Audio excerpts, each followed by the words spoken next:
It's become sort of trendy in sort of film Twitter circles to sort of hail Zack Snyder and this movie as sort of something of like the return of the director. They're like a return of like a visionary kind of filmmaking in which, against all odds, like, you know, one individual has managed to like press his palm print into the cave wall of this like gigantic corporate behemoth in a way that other directors or other properties haven't been able to do, or we don't see that in. And the thing is, though, it's like they're right. Brady is right. Snyder is a visionary filmmaker. It's just that his vision is mostly pretty stupid. But against all odds, I did by the end of the 4.5 hours of this movie, or it's like this movie is, I think, 30 minutes longer than The Irishman.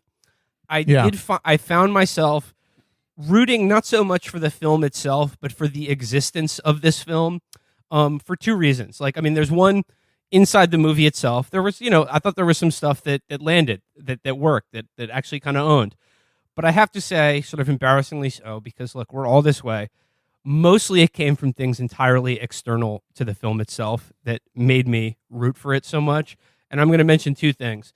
The first of which, a anecdote shared on Twitter by a former extra who was on Batman versus Superman.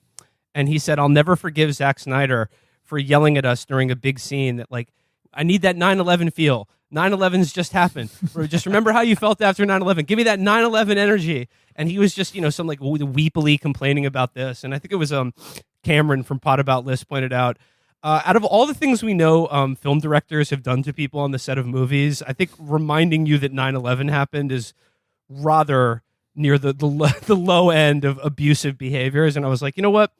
That actually kind of owns, like, just putting like 10 9/11s in a Superman movie, like, kind of nice with it.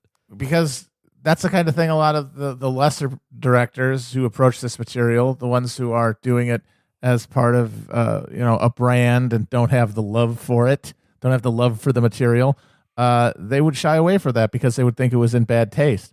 But when you love comic books the way Zack Snyder does, it is as serious as 9/11. And that is his greatest strength as a director of these movies. And of course, also his hugest fucking weakness is that he is a grown man who actually does read, and voraciously so, comic books.